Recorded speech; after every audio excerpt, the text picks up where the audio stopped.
आज हम दुनिया के सबसे कॉम्प्लेक्स और इमोशनली चार्ज जियोपॉलिटिकल राइवलरीज में से एक में उतर रहे हैं, इंडिया पाकिस्तान कॉन्फ्लिक्ट।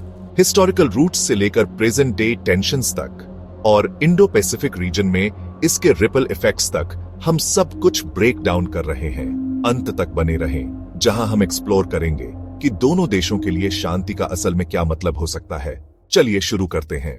1943 में ब्रिटिश भारत को दो देशों भारत और पाकिस्तान में मुख्य रूप से धार्मिक आधार पर बांटा गया था, एक सेक्युलर भारत और एक मुस्लिम मेजॉरिटी पाकिस्तान। इस पार्टीशन की वजह से हिस्ट्री की सबसे बड़ी मैस माइग्रेशंस में से एक हुई और बहुत ज्यादा वायलेंस और ट्रॉमा हुआ।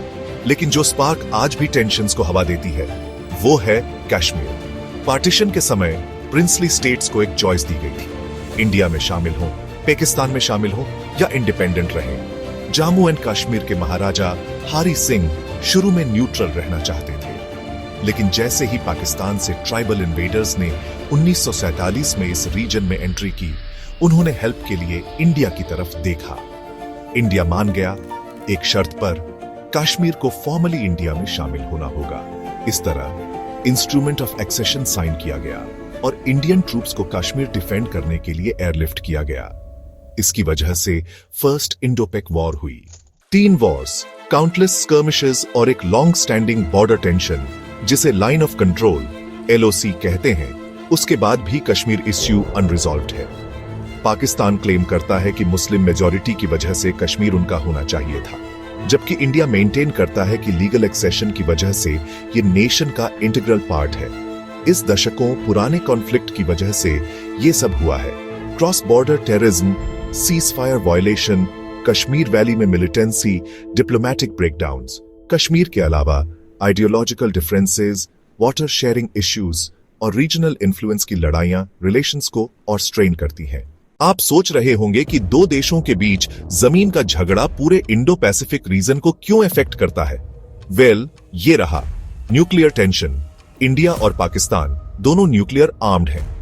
एक छोटी सी एस्केलेशन भी पड़ोसी देशों और ग्लोबल पावर्स को इसमें खींच सकती है। चाइना का रोल। चाइना, जो पाकिस्तान का करीबी साथी है, उसके कश्मीर में China Pakistan economic corridor CPEC के जरिए इंटरेस्ट्स हैं। साथ ही इंडिया और चाइना के अपने LAC पर टेंशन है। Maritime security Indo Pacific global trade के लिए बहुत इंपॉर्टेंट है। इंडिया इस रीजन में एक डोमिनेंट नेवल पावर होने के नाते मैरीटाइम सिक्योरिटी बनाए रखने में एक की प्लेयर है। लेकिन पाकिस्तान के साथ इंस्टेबिलिटी इंडिया के रोल को ब्रॉडर रीजनल कोऑपरेशन में डिस्ट्रैक्ट और वीक कर सकती है।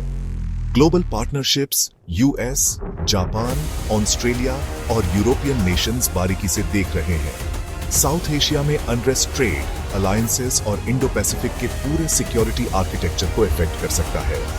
टेररिज्म स्पिलओवर, अगर इसे अनचेक्ड छोड़ दिया जाए तो बॉर्डर्स के पार ऑपरेट करने वाले टेररिस्ट नेटवर्क्स सिर्फ इंडिया या पाकिस्तान को ही नहीं, बल्कि अफगानिस्तान, सेंट्रल एशिया और यहां तक कि साउथ ईस्ट एशिया के हिस्सों को भी डिस्टेबलाइज कर सकते हैं।